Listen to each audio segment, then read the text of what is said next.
E aí, galera, graça e paz a todos, boa noite. Galera, esse livro de Ruth é um livro fantástico.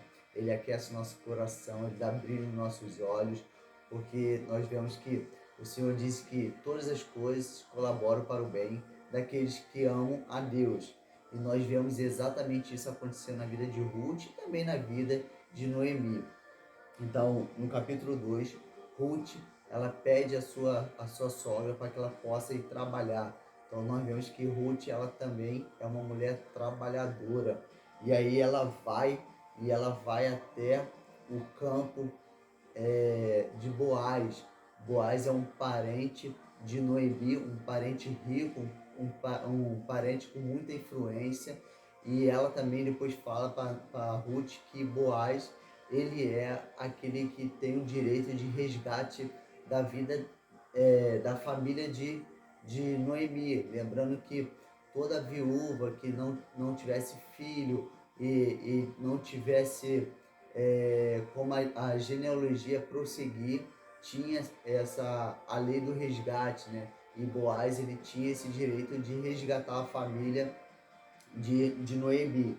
E aí, irmãos, cara, é fantástico. Ruth vai então até o campo de Boaz e quando ela chega lá, olha o que a Bíblia fala no versículo 3. Ela foi chegando ao acampamento, recolhia espigas que os ceifeiros deixavam para trás. Por coincidência, aquela parte da plantação pertencia a Boaz, que era da família de Elimeleque. Irmãos, por coincidência, não é por coincidência, é por amor, é por graça, por bondade e vontade do Senhor. É, não existe coincidência, existe propósito, o propósito eterno, existe a bondade, o amor do Senhor. Então o Senhor, eu creio que o Senhor, ele dirigiu Ruth até o campo de Boaz. O Senhor, ele é o Senhor da história, ele fez com que a graça dele iluminasse sobre a vida de Ruth perante os olhos de Boaz. Boaz perguntou quem é essa menina que está colhendo aqui, e os homens contaram a história dela para ele, falando a respeito de Noemi, falando a respeito da morte do marido e a morte dos filhos. E aí, irmãos, é linda a história. Olha aqui, ó, versículo 7. Ó, versículo 2. Ruth, a Moabita, disse a Noemi: deixa-me ir para recolher espigas no campo de quem permitir. E ela respondeu: vai, minha filha. Olha o versículo 7. Ela pediu: deixa-me recolher e juntar as espigas que caem entre as feixes, atrás dos ceifeiros. Então ela veio e está em pé desde cedo. Só agora descansou um pouco no abrigo. Então nós vemos aí a questão de Ruth ser uma mulher trabalhadora. Ela pediu Noemi para ir colher espigas e ela trabalhou o dia inteiro. E esse relato é dos homens de Boaz contando para ele. E aí, versículo 10.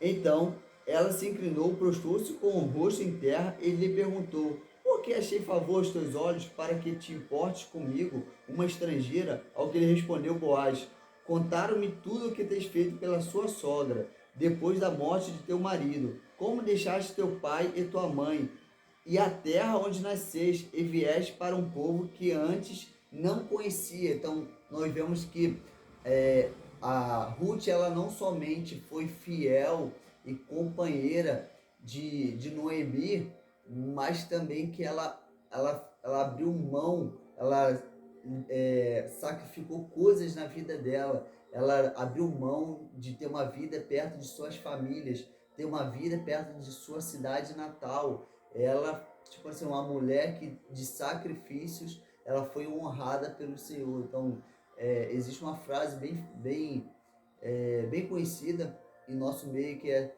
sem sacrifício não há vitórias. Mas a questão é que o nosso sacrifício não tem a ver com o sacrifício para que nós venhamos ter salvação. O nosso sacrifício, ele tem a ver sobre nós abrirmos mão de coisas para termos mais de Deus. Então, assim, a salvação já tem um sacrifício do Cordeiro Pascual, que é nosso Senhor Jesus Cristo. E é por causa do que ele fez por nós, nós abrimos mão de coisas para nos aproximarmos mais dele. E aí, irmãos, Olha aqui esse versículo aqui, ó, eu anotei, é maravilhoso, versículo 15. Quando ela se levantou para recolher espigas, Boaz deu ordem aos seus servos: deixa recolher até entre os feixes, não em peças. Tira também dos feixes algumas espigas e deixa-as cair para que ela as recolha, e não a em peças. Assim ela recolheu espigas naquele campo até a tarde. Depois debulhou o que havia recolhido e havia quase uma efa de cevada. Ela colheu bastante espiga naquele dia. Versículo 20. E Noemi disse à sua nora: seja ele abençoado pelo Senhor, que não deixou de mostrar benevolência nem para com os vivos, nem para com os mortos. Noemi ainda lhe disse: esse homem é parente nosso, um dos nossos resgatadores. Então, Ruth contou toda a história para sua sogra e ela confessou para ela que esse Boaz, que estava sendo generoso com ela, era alguém que tinha o direito de resgate da família ali. E, irmãos, essa história é maravilhosa porque nós vemos a lei do pobre. O Senhor deu essa ordem que deixasse que os pobres colhessem daquilo que caísse da colheita. E Boaz foi mais do que a lei, ele foi generoso. Então, Boaz, ele é um homem generoso. Ele falou assim: deixa ela colher não somente do que cair do chão, mas também do meio dos feixes da colheita. E vocês também deixem que caia mais coisas ainda para ela. Então, havia graça sobre a vida de Ruth. E é isso a nossa visão panorâmica, irmãos, do capítulo 2 do livro de Ruth. E que a gente possa meditar sobre isso que eu falei, né? Que sem sacrifício não há vitórias. Então, o sacrifício para a gente hoje tem a ver com uma radicalidade de devoção, tem a ver sobre sermos caçadores da presença do Senhor. Então, às vezes você vai abrir mão de coisas que não necessariamente são pecados, mas são coisas que te impedem de ter o mais de Deus. Então, Jeff, dá exemplo disso. Videogame. Então, eu já tive vício com videogame, já fiquei 6, 7 horas jogando RPG e eu abri mão disso, não porque era pecado, mas porque aquilo atrapalhava a minha busca e meu relacionamento com Deus. Então, o Senhor ele pode te pedir algo parecido e isso é um sacrifício que vale muito a pena. A recompensa é maravilhosa, porque a recompensa é a revelação do nosso Senhor, do nosso Criador, a revelação do Espírito Santo, que o Senhor possa nos guiar nesse caminho. Amém? Fui!